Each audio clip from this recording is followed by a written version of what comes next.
Isn't this minorities in the country who were, let's say, reasonably protected historically under Assad by regional standards. And so, yeah, it's terrible what's happening there. I don't believe that the motivating factor for Israel bombing them is the protection of the innocent civilians. And I think that this is kind of further evidence that the quest for regime change in Syria was an unwise policy to pursue. I mean, you could look back in the whole century at regime change, you know, in Libya, in Iraq, everywhere, and incredibly unpalatable though it may seem, it's very rarely can you point to any of it that's ever actually worked, you know, for the reasons we may now be seeing in Syria. It all sounds good, but actually, where's it worked? Well, I mean, look, the examples that people would point to would be Germany and Japan as historically, and look, to be completely fair here to the other side, I mean, those are pretty remarkable examples. I remember I read Henry Kissinger's book, World Order, which, by the way, try reading a Henry Kissinger book without hearing it in Henry Kissinger's voice in your mind. It's an impossible challenge. But he says in the opening of the book, he says that the greatest US president ever was Truman.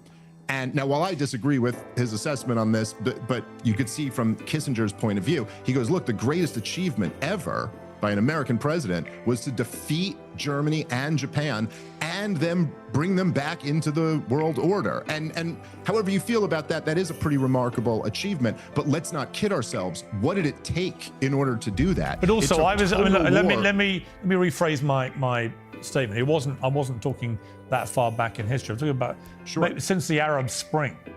And all the uprisings there, because I've been on CNN for like a month when that was going on, and I just remember it all. I remember everyone feeling like, well, this is going to be great for all these countries. Yes. And actually, people got swept up in it. And the hard reality is that it sounds great, but the reality often is it just creates mayhem.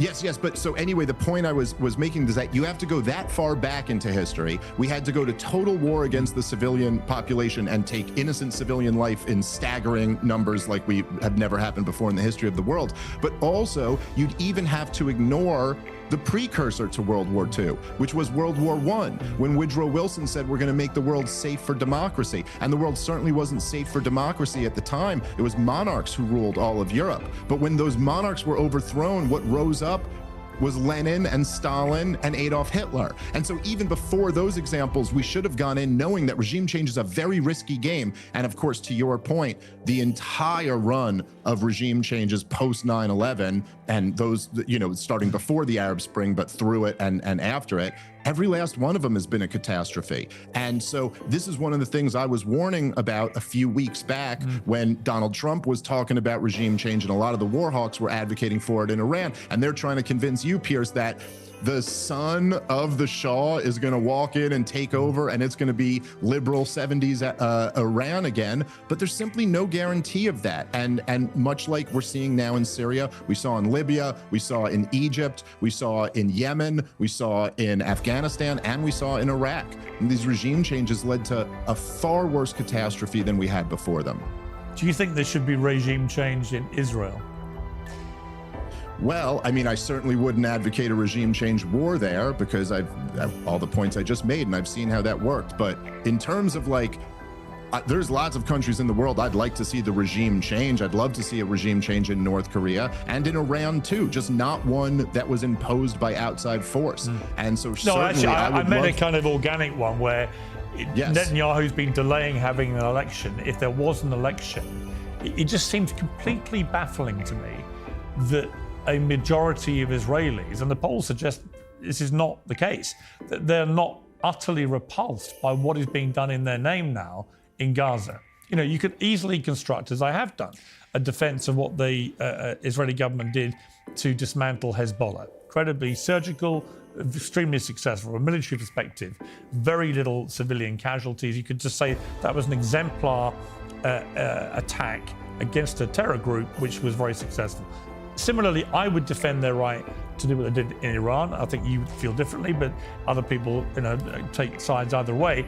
But again, it was pretty surgical. There wasn't much civilian loss of life as it went on. It clearly did have a big dismantling effect on a lot of Iran's ability perhaps to progress to nuclear weapons. So you can see the logic here, but I see no logic whatsoever for this indiscriminate carnage now in Gaza, or where it's leading, other than exactly where Smodrich said 3-4 weeks ago it was leading, which is the expulsion of all Palestinians, which would be just a clear example of a ethnic cleansing war crime.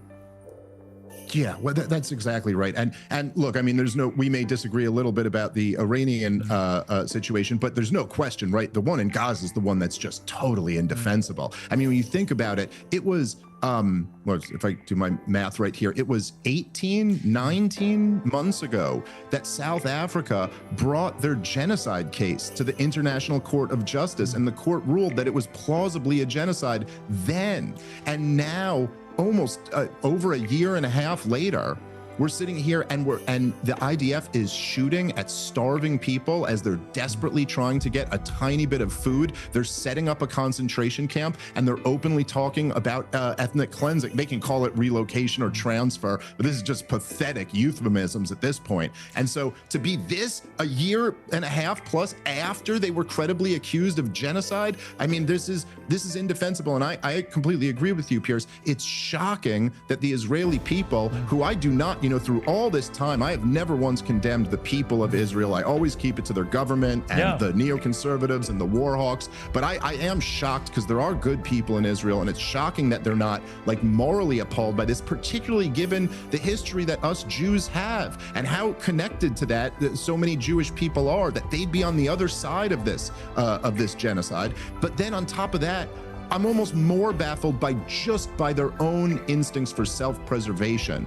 that they don't simply read the room and go, we cannot get away with this. Even if we can get away with this politically in the moment, which they might be able to, they have turned global opinion against them, particularly with the younger generation, in a way that simply will never be reversed. Their only course to reverse that would be that organic regime change that me and you were just talking about, would be for the Israeli people to stand up and say, hey, we've had enough, and we simply will not support our government as they do this. And the fact that they don't see the writing on the walls, there's that line from the Simon and Garfunkel song where they say, how does it go? The words of the prophets are written on the subway walls and tenement halls. There's, look at that, Piers. You're probably more connected to the internet culture and the signals of the new media than anybody else. Look at the writing on the walls all around you. Israel will never be thought of the way that people in your generation and my generation thought of this when we were young. The victims of the Holocaust who went and set up their own state for their own independence. The Israelis will now forever be known as the group that inflicted a Holocaust on these poor, trapped people next to them. And I can't believe more of them aren't standing up against it just for their own self-interest. No, and what concerns me is what Israeli people may be hearing and seeing on their media. It's a bit like in Russia.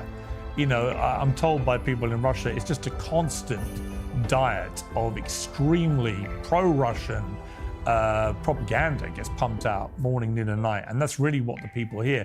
And I wonder whether there's a very insular thing going on in Israel with the media too, where it's very difficult. If you're not minded to do it, to actively go and seek it, to hear or see anything different on your local Israeli media. I've heard it's incredibly one-sided and relentless. I'm sure there's some truth to that, but I got to say, I could prosecute an entire case against the Israeli government just using Haaretz and the Times of Israel and the Jerusalem Post. That's true, so it's not like they don't have access to this information. That piece, I believe it was titled "A Killing Field" in Haaretz last month, where they got IDF soldiers on the record admitting that they were given, or at least one on the record and a bunch off the record, admitting that they were given orders to shoot at the people desperately trying to get food. And the Israeli Israeli government denied the orders were given and they disputed the number, but they didn't dispute that it was IDF shooting at them. No. So that excuse, I don't think the Israeli people have that excuse anymore. They also have the internet there, which I don't think is exactly the same as the Russian situation. So they're, I don't know. I'd like to give them an excuse, but I think they do have access to this information. Just finally, Dave, let's just talk about the Epstein scandal. It strikes me, whatever you think of it, for the House Speaker, and this has happened just as we were about to chat, Mike Johnson has sent the House into early recess, shutting until September to block a vote calling for the release of the Jeffrey Epstein files.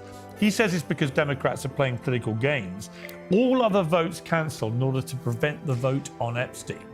I mean, this is kind of dictator stuff, isn't it? I mean, to block a vote, not just one Democratic vote, but to make sure a note of others just don't happen either, because you want to, dampen down a raging scandal and not be aware that by doing this almost unprecedented action, you're actually just going to pour fuel onto the flames of the scandal. So it's entirely self-defeating, I think. What's your view? I completely agree. I mean, I've been shocked by the administration's handling of this. Not so much shocked by the fact that they're not giving us all the evidence or that they want to try to bury this, but simply just the way they've gone about doing this, and that they didn't it seems like they didn't even sit down and have a little powwow and go, okay, so what's our angle here? I mean, Donald Trump himself, who really, if nothing else, is the master at selling in general, selling himself, selling his political program, deflecting criticism off him. But, when he started it off by saying, you're asking me this when there's a storm in Texas, and, it was like, it was out of a cartoon or something. And the fact is, right, I think this is the thing. Okay, two things nobody can get away from here. Number one, the real problem they have is that anybody who even spent 5 seconds looking at the Jeffrey Epstein story knows that it stinks to high holy heaven. There is something going on here. You just cannot explain all of these coincidences between his rise to prominence, his rise to wealth, his connections to all these people, getting a sweetheart deal, the cameras going out, having Ehud Barak sleeping at his place. We're gonna need some type of explanation here, and it can't just be, oh, nothing happened. And then number two, even if you could sell everybody on nothing really happened here, there was no blackmail, there was no intelligence connection, it's just Jeffrey Epstein. Well, then if that's the case, can someone explain to me how Pam Bondi and Kash Patel and Dan Bongino don't all have to resign in disgrace?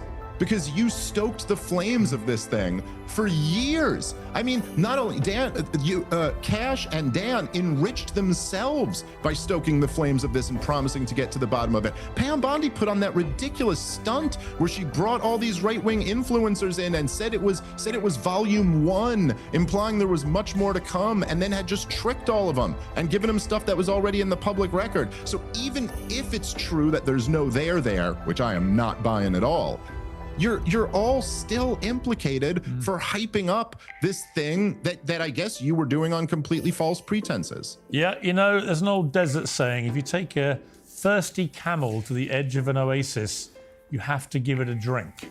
I think they forgot. I think they forgot the drink part here, because I had Alina Haber on the show, ramping it up like nobody's business. The clip has gone massively viral. I'm not surprised. According to Piers Morgan and Dave Smith, whatever is happening in Gaza and West Bank today, or generally Israel and Palestine conflict, is the biggest anti-Semitic thing ever to happen in this world. Do you agree with me, or do you agree with them? Listen to this.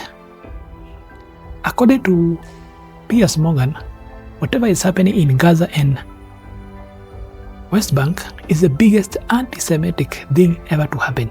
And it has destroyed the PR image or the global image people had about Israel.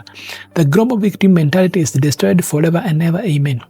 And when you see whatever pro-Israel people have been commenting on the media and even on YouTube, you understand that for sure this image is destroyed, because majority no longer see Israel as a global victim. Majority see Israel as the modern Nazi. They see them as aggressors. They see them as killers. They see them as genocide supporters. And this becomes so hard, and it will be taint the image of Israel for long. And this is why Dave Smith and Piers Morgan agree that as much as we want regime change in Iran and other countries, we need a regime change in Israel. And because this is the only way to make sure that the Zionists or Israelites do not carry the bad image we have today. And these are the things that creates a problem with time. And you understand that even the Nazi one never came to power through dictatorship. They were elected. And these are the kind of things that create resentment, that destroy the image of every Jew. It's true that Zionism and Judaism are totally different things, and not every Jew that supports genocide, because we have someone like Dave Smith who is away from supporting genocide and someone who is supporting peace. But now what happened is, even the ADL and the bodies that support or ensure that we have no anti-Semitic statements are the one making sure that Judaism and Zionism is the same thing, which is very destructive. Why? Because this creates a room where people can be or can assume that every Jew is a Zionist, and now it becomes chaotic because it creates anti-Semitic and it creates war. And we know history repeats itself, and whatever we are saying today is creating a lot of resentment, because we can see that these are the people who are supreme. They can do anything and no one can question them. This creates an idea that Jews or Zionists are a supreme tribe, and it creates a kind of ethnocentrism among the Zionists, which has made them make some of the statements they are making today, which are destroying the image of the country that we call Israel today. Do you agree with me, and do you agree with Piers Morgan and Dave Smith that whatever is happening today is the biggest enemy and the biggest problem for Israel come the past and come the next few years, because it will destroy the image that we have today about Israel? Let me know in the comment section. Let's meet in the next video.